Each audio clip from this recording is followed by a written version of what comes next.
Hello, and thank you for joining me. My name is Mike Roberts, and welcome to this snippet from the Song of Solomon. And this is our 17th snippet. We're making our way through the book of the Song of Solomon verse by verse and taking a look at a story unfold which is symbolic of the relationship that Jesus wants to have with each one of us. And as we've discussed previously, the two main players in the story are King Solomon, who represents Jesus, and his bride, the Shulamite maid, who represents you and me. And so again, what we're reading about and studying about is the relationship that Jesus wants to have with us. We're now in the middle of chapter 2, and for the first time, we're getting ready to hear from Solomon for several verses in a row. Now, so far through most of chapter 1 and what we've read so far in chapter 2, Solomon has chimed in a couple of times, but primarily it's been the Shulamite maid doing most of the talking. Well, now we're about to hear from Solomon for a handful of verses in a row, but before we do, let's look at a couple of verses here in chapter 2 that talk about the Shulamite maid describing to us King Solomon. This is chapter 2. I'm going to read verses 8 and 9. And you can just hear the excitement in her voice as she says these things. She says, "Listen, my beloved, behold, he is coming, climbing on the mountains, leaping on the hills. My beloved is like a gazelle or a young stag. Behold, he is standing behind our wall. He is looking through the windows. He is peering through the lattice." So again, you can just hear the excitement in her voice as she sees him approaching, sees him coming to her and for her, and she likens him to a gazelle or a young stag just leaping over the hills and climbing the side of mountains. And you can see the excitement in his heart as well as he's coming for the one that he loves.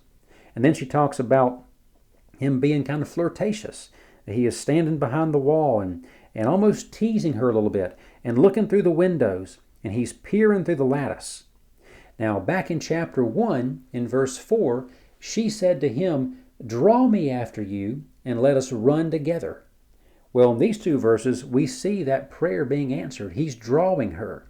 He's come running to her out of excitement, and now he's looking through the window, he's peering around the wall and peering through the lattice. He's drawing her to come and follow him. And there's a lot in that symbolism there, but I believe the most important thing we can take away is the heart of Jesus for us, because he was so excited. Here he was leaping and bounding over the hills and the mountains to come and draw us after himself.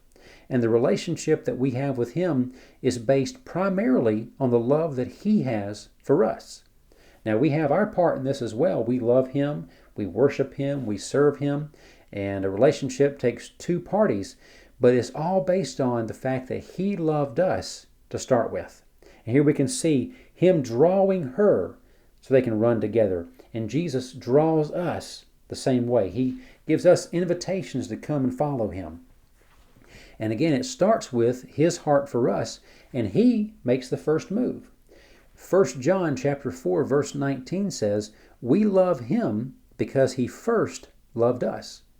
And in John chapter 15, verse 16, Jesus said to his disciples, he said, "You didn't choose me, but I chose you, and I appointed you that you should go and bear fruit, and that your fruit should remain." And those verses, along with these that we've read in the Song of Solomon, do a great job, I believe, of showing us the heart of God for us, showing us the heart of Jesus for us. And John 3:16, one of the most common verses in our part of the world, says, "God loved the world so much that he gave his only Son, that whoever believes in him would not perish, but have everlasting life." That's the heart of God for us. He was willing to make the first move and give his Son to die for us, to redeem us, and to restore us back to a proper relationship with him. And just as Solomon is excited as he pursues his bride in these verses, Jesus was willing to come. Jesus said, "No one can take my life from me, but I'm laying it down willingly."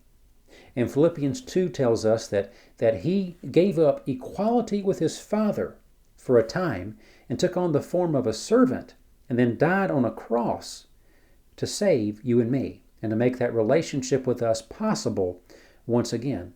So we can see the heart of Jesus. We can see how our relationship, it all started because of what he did for us. It all started because of the love that he had and has for you and me. So when she said, "Draw me after you, let us run together," he did that.